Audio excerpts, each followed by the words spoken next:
It was meant to be a celebration, the company's annual gala, a night of glitter, networking, and champagne to toast another year of success. Madison had spent the whole week choosing her outfit, determined to look boardroom ready, as she called it. She worked in HR at the same firm where I'd spent nearly 15 years in IT.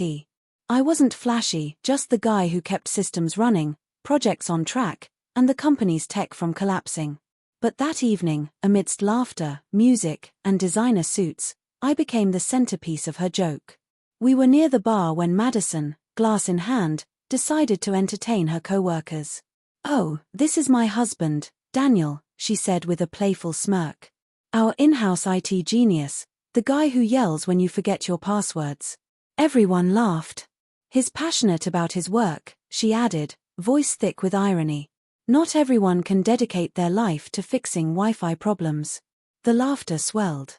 I smiled politely, feeling my chest tighten. Madison had always mastered the art of subtle belittlement. And now, before the entire executive team, she'd turned my career into comedy. I wanted to leave, but before I could, the CEO, Mr. Reynolds, arrived. The laughter stopped immediately. "So, you're Daniel, the famous one I've heard about," he said, shaking my hand firmly. "You're the reason this company didn't collapse last quarter." The room went silent. Madison blinked, her grin disappearing. "Sir," she stammered.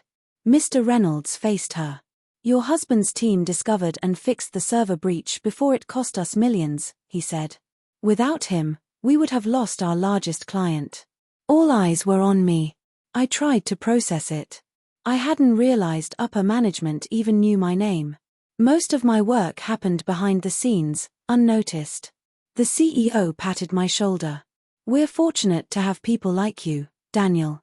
Quiet, reliable, keeps this company alive." Madison's jaw clenched, her face pale under the ballroom lights. The same crowd that laughed earlier now offered polite nods and approval. "You built the system that supports us," the CEO said with a smile. Madison tried to laugh it off. "Oh, I was just teasing him," she said, voice shaky. The CEO didn't even glance at her. "Appreciate the humor, Madison, but tonight, Daniel deserves recognition." He gestured for the MC to hand me the microphone. I didn't want to make a scene, but when the CEO invites you, refusal isn't an option. I took a breath, looked out at the crowd and at Madison. "I don't work for applause," I said. "I work because stability comes from the unseen effort, the work nobody notices." Genuine applause filled the room.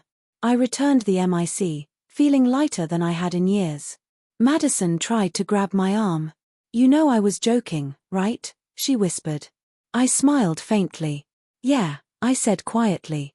Not everyone laughed. I walked to the back, leaving her frozen, glass trembling. Later that night, the CEO emailed me, a promotion.